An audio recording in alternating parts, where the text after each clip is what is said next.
महाराजांच्या झेंड्यावर आहे ना, या चपला टाकेल होता. किती हे कॅमेरा वाकून ठेवला कोणत्या तरी महाराजांच्या झेंड्यावर चपला ठेवल होत्या. कोणत्या पुढे? नमस्कार मंडळी, मागं दिसेल गाडी.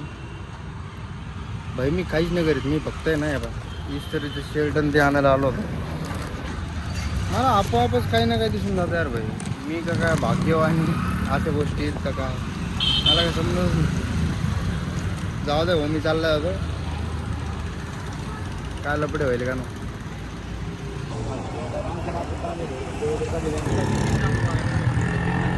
नमस्कार. तर विषय असा इथं होईल इथं की ना, इथं महाराजांचा झेंडा होता. तर महाराजांच्या झेंड्यावर आहे ना, हे चपला टाकेल होता.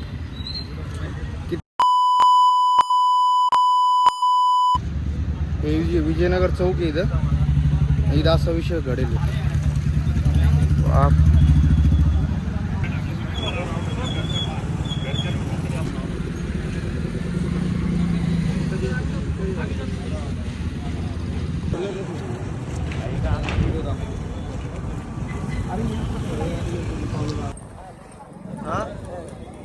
अरे कोणत्या तरी महाराजांच्या झेंड्यावर चपला ठेवल होत्या. कोणत्या पुढे? काय माहिती इथं म्हणजे महाराजांच्या झेंड्यावर अरे चपला ठेवल होत्या. काय माहिती भाई, कोण पाहिलं? पोलिसांना फोन लावलं वाटतं. तेच म्हणलं मी इस्त्रीचे कपडे घ्यायला आलो. आणि ते बरेच वेळ चालू होतं. मी तर इकडे ते झेंडा. अरे पण काय करायचे भाई? हे कॅमेरा वाकून ठेवला.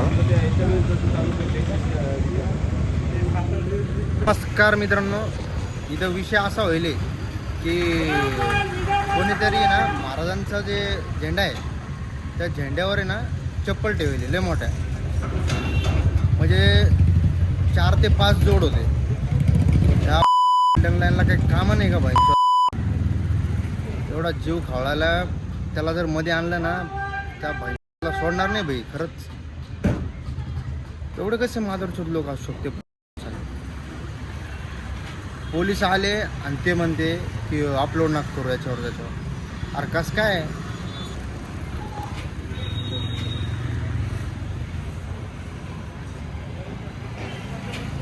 बघू आता. राजू भाऊ आलते, भाऊ बघून घेते कसं तरी. निघलो एक थोडासा काम करायला. थोडं येतो काम करून. लय ऊन आहे तरी मी उन्हाचा उल्लेख करतच राहतो प्रत्येक ब्लॉगमध्ये, कारण आहेच ना ऊन, त्याच्यामुळे करतोय. नाही तर काय आला गेला असता. तर येतो थोडंसं एक काम करून, भेटतो परत. हॅलो पब्लिक, कॅनॉटला आलो आहे. थोडं काम कंप्लीट करून माझं वालं.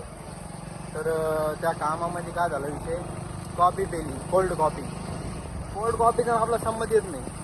त्याच्यामुळं आपण आलो चहा प्यायला. एकटाच आलो. मला जेवण मला बोलता बी नाही. जाऊ तिकडे. नमस्कार मंडळी, थोडं आलो होतो शोरूमला. गाड्या तर काय जाऊ त्यांनी वर माणसं गेली.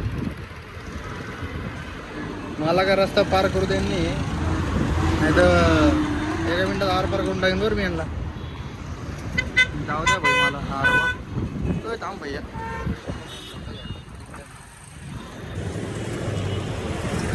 गेला आणि मी चाललो आता घराकडे जातो.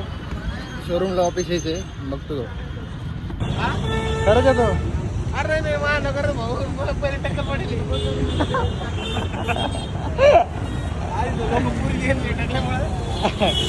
तुमचं